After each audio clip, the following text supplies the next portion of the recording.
благодарам.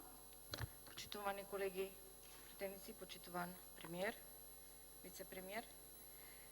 Трета година поред како во владата на Зоран Заев никако не можат да пласнат сите овие тендери, наместени тендери, скандали, криминали, мита, корупции, подкупи, рекети. Тоа е, колеги, ке мора вака да дискутираме, ке мора да извадиме вистината на површина. Се сеќавате, почитуван премиер, на постојаното ваше ветување дека при секоја една реконструкција ќе успеете да донесете кадри во вашиот кабинет како министри или заменици министри кои што навистина ќе соодветствуваат на она што треба да знае да се работи во ресорното министерство. За жал, сите реконструкции во минатото кои што ги направивме беа од типот, како да кажам, се тресела гората, ама се родил глушец. Значи, во тој контекст се сите ваши овие реконструкции кои што ги понудивте пред нас во Собранието на Република Македонија. Минимални промени или промени на оние министри кои што не играат по вашата гајда, еве така народно да се изразам. Пред неколку месеци мислам дека говоревме за промената на министерот за финансии, кој што сега е ваш најголем критизер за сите ваши стратегии и политики во сферата на Министерството за финансии. Си донесовте министер кој што слуша, многу слуша, и вие викате, ќе се задолжиме? Да, ќе се задолжиме. Колку? Не е важно. Колку што е можно повеќе, толку ќе се задолжиме. Каде ќе ги трошиме парите?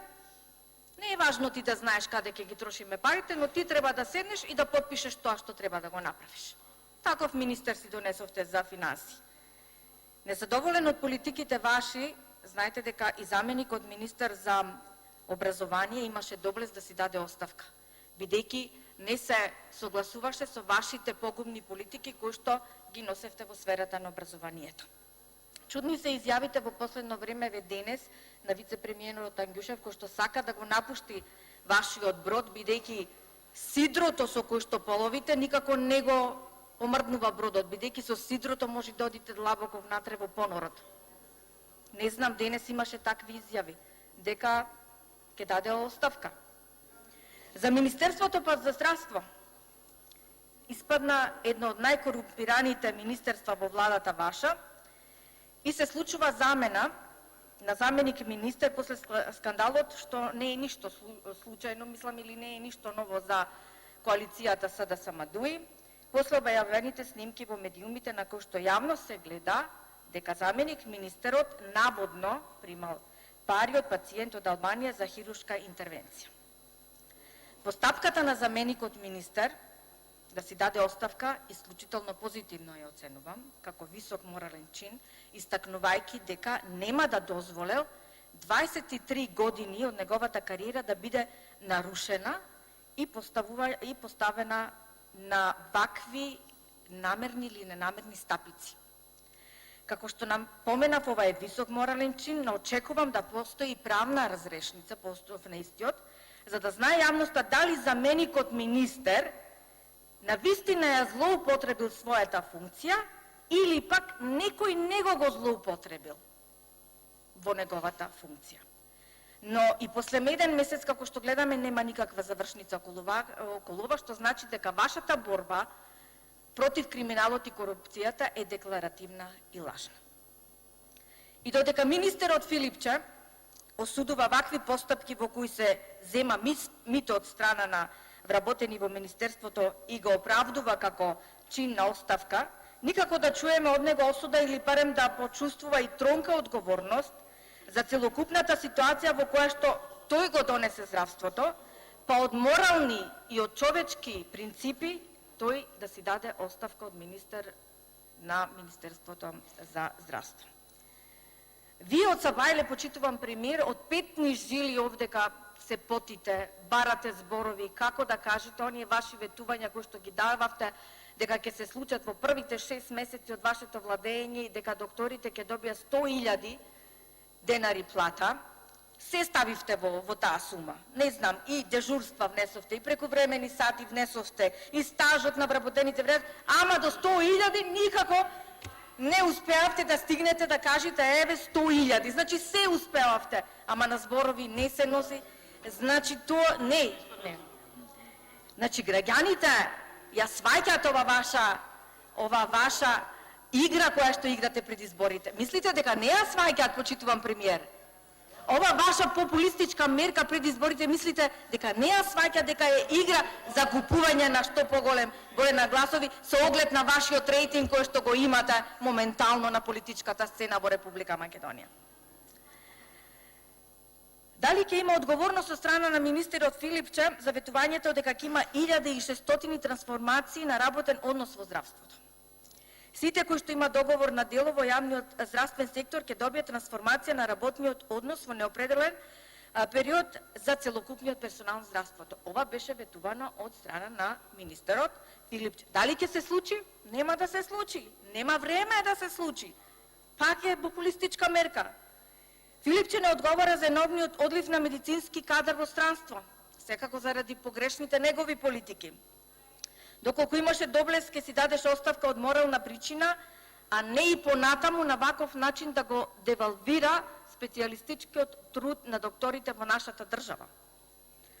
Според податоците, почитувана колешка, која што суфлирате од место, од Лекарската комора годинава дури 83 доктори побарале потврди од комората за напуштање на земјата. За разлика од минатата година, тромесечието во 2018 година, кога побарале 69. За овие 3 години од владеењето на Зоран Заев и вие, над 200 доктори во овие 3 години се иселиле од земјата.